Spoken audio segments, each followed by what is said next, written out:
যি সময়ত অসমত চাৰিওফালে এতিয়া মানুহক হিন্দু মুছলমান বুলি চাই জাতি জাতি ভাগ কৰে, বড়ো অনাবড়ো এনেকে আমি চাওঁ। সেই সময়ত জুবিন দাই চিঞৰি চিঞৰি কবলৈ সক্ষম হৈছিলে যে মোৰ কোনো জাতি নাই, মোৰ কোনো ধৰ্ম নাই, মই মুক্ত, মই কাঞ্চনজংঘা। মই এনেকুৱা ধৰ্মীয় বান্ধোনেৰে হিন্দু মুছলমান খ্ৰীষ্টানৰ বান্ধোনেৰে ব্ৰাহ্মণ খদিৰ কলিতা কোঁচ বড়ো আহোমৰ এই বৰ্ণবাদী চিন্তাৰে মই বান্ধ নাখাওঁ। মই সকলো মানুহৰ কাৰণে মানুহ, মই মুক্তভাৱে চিন্তা কৰিব পাৰো, এনেকে বুলি কৈছিলে জুবিন দাই। সেই জুবিন দা যি নিজৰ জাতিৰ কোনো পৰিচয় কেতিয়াও দাঙি ধৰা নাছিলে, আনকি যি জুবিন দাই নিজে ব্ৰাহ্মণ হৈও লগুণদান সম্পৰ্কেও আনকি কঠোৰভাৱে কৈছিলে। সকলো মানুহ একলগ হব লাগে বুলি তেওঁ নিজেই কৈছিলে। সেই জুবিন দাক আমি সকলোৱে আজি নিজৰ প্ৰাণৰ পৰা, নিজৰ হৃদয়ৰ পৰা, নিজৰ বুকুৰ পৰা অকণমান দি পঠিয়াম।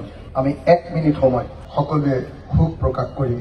আৰু চাগে অসমৰ ভিতৰত এইখনে প্ৰথমখন শোকসভা হ'ব, যি শোকসভাত আমাৰ মৰমৰ জুবিন গাৰ্গ, যুৱ প্ৰজন্মৰ সাৰ্থক জুবিন গাৰ্গ আৰু সমগ্ৰ অসমীয়া জাতিৰ মৰমৰ ধৰ্ম জাতি বৰ্ণ নথকা সেই জুবিন গাৰ্গ, শিল্পী জুবিন গাৰ্গ, মুক্ত জুবিন গাৰ্গ, কাঞ্চনজংঘা জুবিন গাৰ্গক আমি সকলোৱে অকণমান শ্ৰদ্ধাঞ্জলি জনাম। শাৰীৰিকভাৱে তেওঁক আজিৰ পৰা বিদায় দিম, কিন্তু সদায় তেওঁক আমি মনত ৰাখিম। এই কথাখিনিৰ কাৰণে ঈশ্বৰ, ভগৱান, আল্লাহ তেওঁলোকৰ ওচৰত মাত্ৰ 1 মিনিটৰ কাৰণে প্ৰাৰ্থনা কৰিম। সকলোৱে পাৰিলে মোবাইলকেইটা চাইলেণ্ট কৰি দিয়ক অকণমান সময়ৰ কাৰণে। আমাৰ শোক প্ৰাৰ্থনা আৰম্ভ কৰিছো।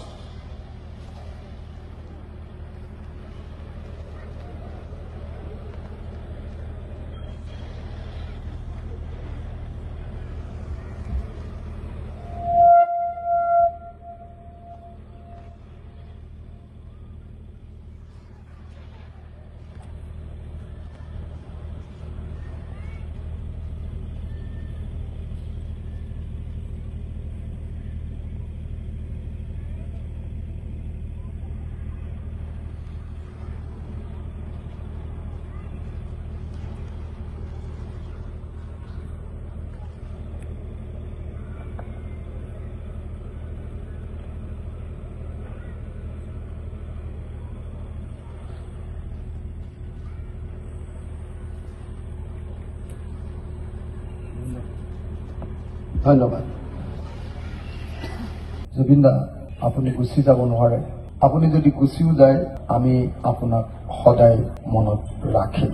আপুনি অসমৰ কাৰণে যিখিনি গীত দি গৈছে, আপুনি অসমৰ কাৰণে যি চিনেমা দি গৈছে, আপুনি অসমৰ মানুহৰ মাজত যি কথা বতৰা কৈ গৈছে, প্ৰত্যেকটো কথা আমি মনত ৰাখিম আৰু অসমীয়া জাতিক দিনে দিনে উন্নতিৰ পথলৈ আগুৱাই লৈ যাবৰ কাৰণে চেষ্টা কৰিম।